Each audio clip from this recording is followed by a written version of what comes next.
একদিকে ইরান, অন্যদিকে Israel, America প্রাচ্যের যুদ্ধে ইন্ধন পাশ্চাত্যেরও হামলা, পাল্টা হামলায় ক্ষতবিক্ষত মধ্যপ্রাচ্য, তছনছ একাধিক দেশের একাধিক শহর। ইরানের বিরুদ্ধে একযোগে অপারেশন, ইসরায়েলের অপারেশন লায়ন্স রোর ও আমেরিকার operation epic Fury.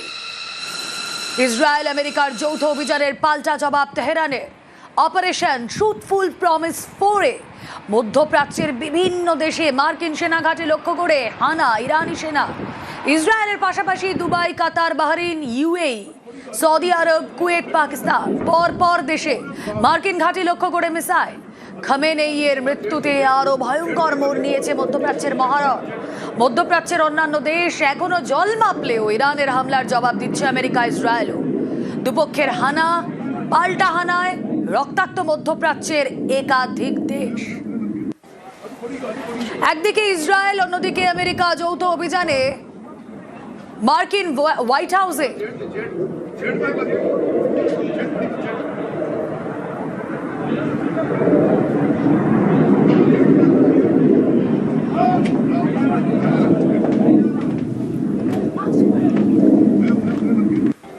الان زد اینجا رو.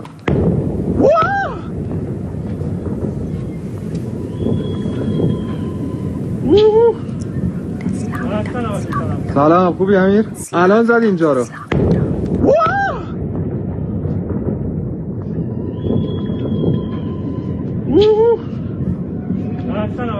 سلام، خوبی امیر؟ الان زد اینجا رو.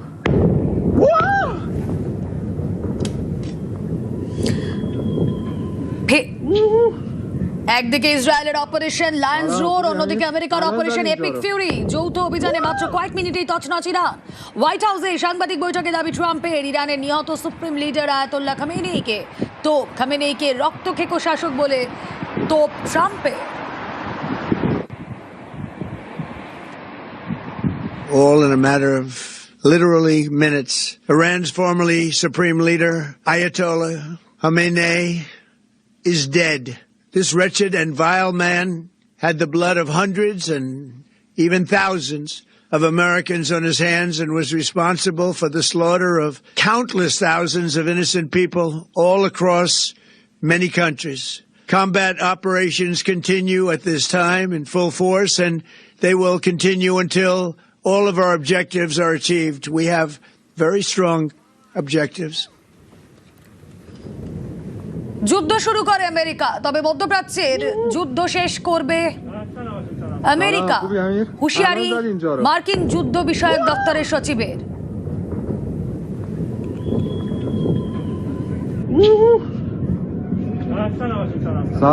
We didn't start this war, but under President Trump, we are finishing it. Being an American means something unbreakable.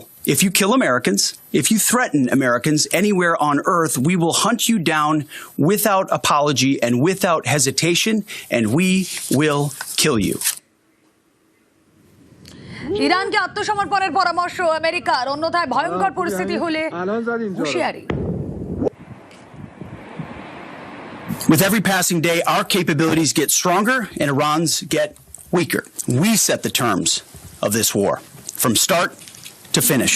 To Iranian security forces, choose wisely. President Trump has also been clear about your fate in either direction.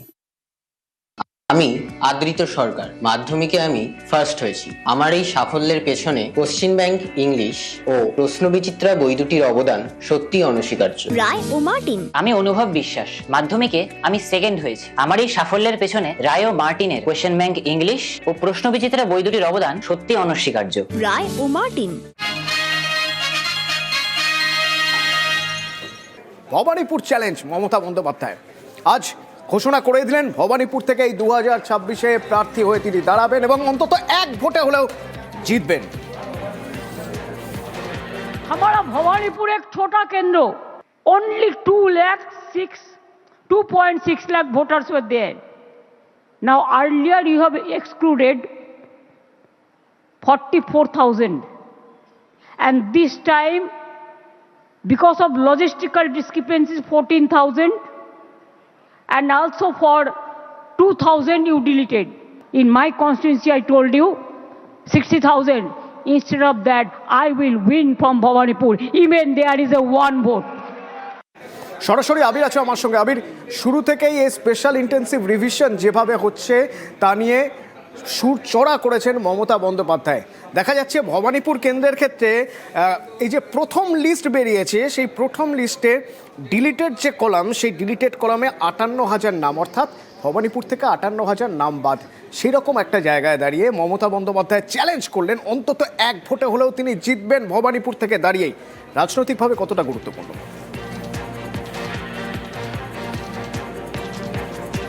অতএব রাজ্যের একাধিক বিধানসভা আসন রয়েছে যার রাজনৈতিক ওজন অনেকটাই বেশি, এবং রাজনৈতিক ওজন বেশি হওয়ার কারণে সেখানকার যারা প্রার্থী হন বা সেখান থেকে যারা বরাবর জিতে আসছেন তারা সেই আসন নিয়ে যখন কথা বলেন তার মধ্যে দিয়ে আসলে গোটা রাজ্যের একাধিক আসনে থাকা সেই নির্দিষ্ট রাজনৈতিক দলগুলোর যারা নেতা কর্মীরা রয়েছেন তাদের কাছে বার্তা পৌঁছে দিতে সুবিধা হয়। সেদিক থেকে দেখতে গেলে ভবানীপুর এমন একটি কেন্দ্র যেখানে মমতা বন্দ্যোপাধ্যায় বিধায়ক হিসাবে তিনি রয়েছেন, এবং যেহেতু তিনি দীর্ঘদিন দক্ষিণ কলকাতার তিনি সাংসদ ছিলেন এবং ভবানীপুর সেই কেন্দ্রের মধ্যে পড়তো, ফলে এখানকার মানুষের সঙ্গে তার যোগাযোগ রয়েছে। সাম্প্রতিক সময় বা চলতি 2026-এর বিধানসভা নির্বাচনের আগে ভবানীপুর নিয়ে রাজনৈতিক উত্তেজনার পারদ অনেকটাই বেশি। তার কারণ হচ্ছে যে বিরোধী রাজনৈতিক দল বারবার ধরেই ভবানীপুরকে কেন্দ্র করে আসলে তৃণমূল কংগ্রেসকে আক্রমণ করতে গিয়ে তারা মমতা বন্দ্যোপাধ্যায়ের এই কেন্দ্রতে নানা রকমের রাজনৈতিক কর্মসূচি করছে বা বিভিন্ন ধরনের বক্তব্য রাখছে। আজকেও মমতা বন্দ্যোপাধ্যায় তিনি যে তথ্য পরিসংখ্যান দিয়েছেন বা গত দুদিন ধরে তৃণমূল কংগ্রেস যে সমস্ত তথ্য পরিসংখ্যান হাজির করছে তার রেস ধরে তারা কি বলছে যে কমিশনের সঙ্গে বিজেপির যে আঁতাতের প্রসঙ্গ তারা সেটাকে রাজনৈতিকভাবে তুলে আনার চেষ্টা করছে। এবং ভবানীপুরের মতো একটি কেন্দ্র যেখানে যে সংখ্যক মানুষের নাম বাদ গিয়েছে, তুমি অতনু যে 58,000 সংখ্যাটা 60,000, হ্যাঁ আবির সরি, যে 2021-এর বিধানসভা উপনির্বাচনে এই আমি 58,000-এর প্রসঙ্গেতেই বলছি, সেখানে যদি 58,835 ভোটে গতবার মমতা বন্দ্যোপাধ্যায় 2021-এর বিধানসভার উপনির্বাচনে তিনি জয়লাভ করেছিলেন এবং সেটা রেকর্ড সংখ্যক ব্যবধানে তার জয়লাভ করা। আসলে এই যে তিনি বললেন যে তিনি জিতবেন, এক ভোট হলেও তিনি জিতবেন, আসলে এর মধ্যে দিয়ে সেখানকার যারা কর্মীরা রয়েছেন, যারা সেখানে জনসংযোগের কাজ নিয়ে ভবানীপুরে নির্দিষ্ট কাজ নিয়ে ব্যস্ত রয়েছেন, তাদের মধ্যে দিয়ে এবং গোটা রাজ্যে তৃণমূল কংগ্রেসের নেতাকর্মীদের মধ্যে দিয়েই বার্তাটা দিয়ে দেওয়া হয়েছে যে চ্যালেঞ্জটা তিনি যে ছুড়ে দিয়েছেন, তিনি যে জয় ছিনিয়ে আনবেন, সেটা যেন বাকি জায়গাতেও একই রকমভাবে নেতাকর্মীরা বুঝিয়ে দেওয়ার চেষ্টা করেন। আর দ্বিতীয়ত হচ্ছে ভবানীপুর এমন একটি বিধানসভা কেন্দ্র যাকে বলা হয় মিনি ইন্ডিয়া। তুমি দেখো যে গত সপ্তাহে মমতা বন্দ্যোপাধ্যায় তিনি যখন এটি অনুষ্ঠানে ভবানীপুরে গিয়েছিলেন তিনি একই প্রসঙ্গের কথা উল্লেখ করেছিলেন। তার কারণ বহু ভিন্ন ভাষাভাষী মানুষজন এখানকার এই বিভিন্ন ওয়ার্ডগুলোতে বসবাস করেন, ফলে রাজনৈতিক অঙ্ক সাজাতে গিয়ে নির্দিষ্ট কতকগুলো ওয়ার্ডের প্রতি তৃণমূল কংগ্রেসের প্রধান প্রতিদ্বন্দ্বী রাজনৈতিক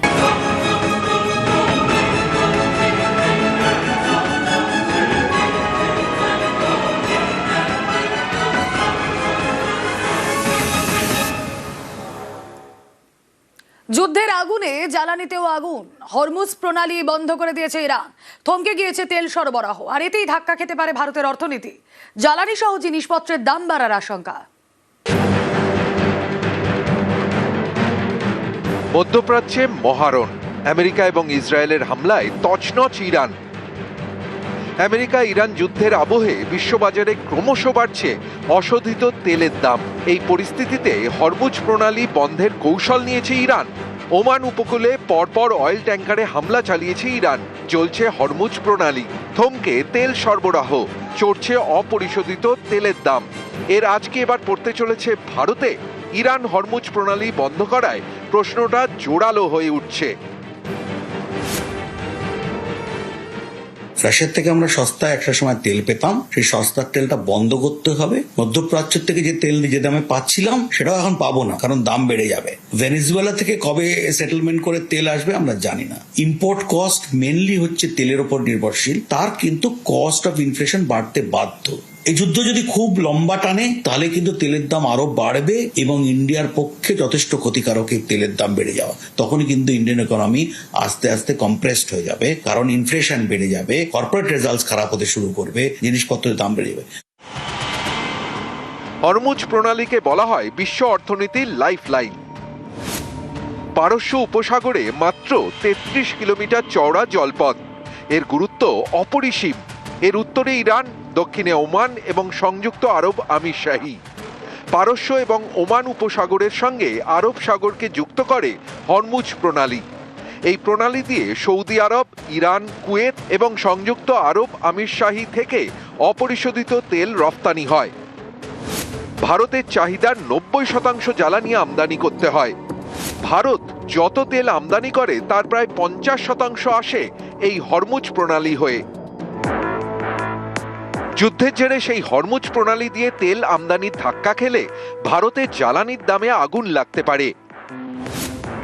হু হু করে বাড়তে পারে পেট্রোল, ডিজেলের দাম, তরল প্রাকৃতিক গ্যাসের দাম, বিমানের টিকিটের ভাড়া, পড়তে পারে টাকার দাম। ভারতের শেয়ার বাজারও বড়সড় ধাক্কা খেতে পারে। ভারতবর্ষের অর্থনীতিতে শেয়ার বাজারের একটা ভূমিকা আছে। বিদেশি লগ্নিকারীদের ভারতবর্ষের প্রতি যে আস্থা, সেই আস্থাটা একটুখানি হলেও তারা সেই জায়গা থেকে তাদের শেয়ারগুলোকে বিক্রি করতে থাকেন। কিন্তু সাধারণভাবে যারা শেয়ার মার্কেটে ইনভেস্টমেন্ট করেন, যারা ট্র্যাডিশনাল ইনভেস্টার, তারা কিন্তু অতটা প্যানিক করবেন না। তারা চাইবেন যে কম দামে হয়তো আবার নতুন করে কিছু ভালো শেয়ার তারা কিনতে পারবেন। এটা অপরচুনিটি তাদের জন্য।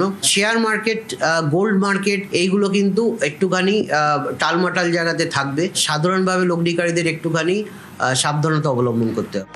হরমুজ প্রণালী দিয়ে জ্বালানি আমদানির ধাক্কা খেলে ভারত কি করবে? আমেরিকা, ভেনেজুয়েলা, ব্রাজিল, পশ্চিম আফ্রিকার বিভিন্ন দেশ থেকে তেল আমদানি করতে পারে। আমেরিকার শুল্ক চাপে রাশিয়া থেকে তেল কেনা অনেকটাই কমিয়ে দিয়েছে ভারত। চাহিদা মেটাতে আবার কি সেই রাশিয়া থেকে জ্বালানি কেনা বাড়াবে নয়াদিল্লি?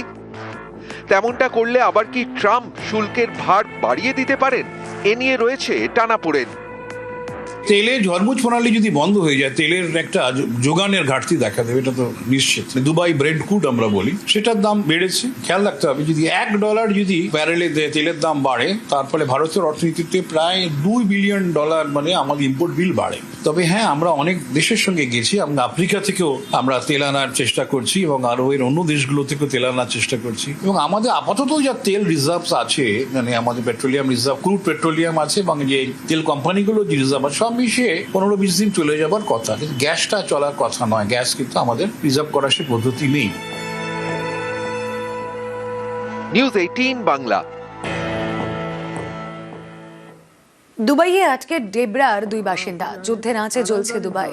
কাজের সূত্রে দুবাই হয়ে উগান্ডা যাওয়ার পথে বিপত্তি। দুবাইয়ে আটকে ডেবরার অযোধ্যাপুরের 2 বাসিন্দা। আমার উগান্ডা যাওয়ার ছিল কলকাতা থেকে দুবাই থ্রু দিয়ে। দুবাই ইন ট্রানজিট ছিল। ওই মুহূর্তে ইনসিডেন্টটা ঘটে, সব ফ্লাইট ক্যান্সেল হয়ে যায়। এয়ারলাইন্সের পক্ষ থেকে খুব আমাদেরকে ভালোভাবে সাপোর্ট করা হয়। তো আমরা এই মুহূর্তে হোটেলে আছি, খুব নিরাপদে আছি। হ্যাঁ, কালকে রাত্রে কিছু থ্রেড এসেছিলো, আমাদের ফোনে অ্যালার্ট এসেছিলো যে মিসাইল থ্রেড আসছে, আপনারা রুমের ভেতরে থাকুন, সেফ থাকুন। যুদ্ধ বিধ্বস্ত কাতারে আটকে সোদপুরের দম্পতি, শিশুসহ দোহাতে আটকে কর্মকার দম্পতি। কর্মসূত্রে স্ত্রী সন্তানকে নিয়ে দোহাতে থাকেন শুভজিৎ। মধ্যপ্রাচ্যের আকাশপথ বন্ধ হয়ে যাওয়ায় দোহায় আটকে। আমরা ভীষণ ভীত, সন্ত্রস্ত অবস্থায় রয়েছি, খুবই ভয়ে রয়েছি। সকাল 10টা থেকে শুরু হয়েছে ড্রোন অ্যাটাক, মিসাইল অ্যাটাক। প্রচুর ইন্টারসেপ্ট হয়েছে, এখানকার গভর্নমেন্টের থেকে প্রচুর ড্রোন ইন্টারসেপ্ট করা হয়েছে।